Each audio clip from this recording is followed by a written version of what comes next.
Thiruvananthapuram medical college urology വിഭാഗം മേധാവി doctor Haris Chirakkal കാരണം കാണിക്കൽ നോട്ടീസിന് മറുപടി നൽകി.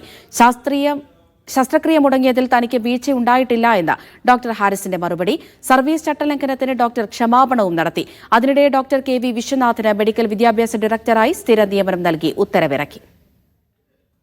വിദഗ്ധ സമിതി റിപ്പോർട്ടിലെ കണ്ടെത്തലുകൾ തള്ളിയാണ് ഡോക്ടർ ഹാരിസ് ചിറക്കൽ കാരണം കാണിക്കൽ നോട്ടീസിന് മറുപടി നൽകിയത്. ശസ്ത്രക്രിയയ്ക്കായുള്ള പ്രോബ് ഇല്ലെന്ന് പറഞ്ഞതിന്റെ പിറ്റേന്ന് അതേ ഉപകരണം ഉപയോഗിച്ച് ശസ്ത്രക്രിയ നടന്നിരുന്നു. എന്നാൽ അത് ഡോക്ടർ PR സാജു സ്വന്തം പണം ഉപയോഗിച്ച് വാങ്ങിയതെന്നാണ് ഹാരിസിന്റെ വിശദീകരണം. ഉപകരണം ലഭ്യമല്ലെന്ന് സൂപ്രണ്ടിനെയും പ്രിൻസിപ്പലിനെയും 2 കത്തിലൂടെ അറിയിച്ചിരുന്നു. തെറ്റായ വിവരം പ്രചരിപ്പിച്ച് സർക്കാരിനെ അപകീർത്തിപ്പെടുത്തിയെന്ന കുറ്റവും ഹാരിസ് നിഷേധിച്ചു. സർവീസ് ചട്ടലംഘനം നടത്തിയതിന് നോട്ടീസിൽ ക്ഷമാപണവും നടത്തി. അതിനിടെ ഡോക്ടർ കെ വി വിശ്വനാഥിന് മെഡിക്കൽ വിദ്യാഭ്യാസ വകുപ്പ് ഡയറക്ടറായി സ്ഥിര നിയമനം നൽകി സർക്കാർ ഉത്തരവിറക്കി. ഹാരിസ് വിഷയത്തിൽ വാർത്താസമ്മേളനം നടത്തിയ പ്രിൻസിപ്പലിനും സൂപ്രണ്ടിനും ഫോണിലൂടെ വിശ്വനാഥൻ നിർദ്ദേശം നൽകിയത് വിവാദമായിരുന്നു.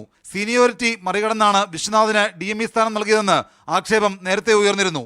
എന്നാൽ ചട്ടം പാലിച്ചാണ് നിയമനമെന്ന് ആരോഗ്യവകുപ്പ് വ്യക്തമാക്കി. മീഡിയ 1 തിരുവനന്തപുരം.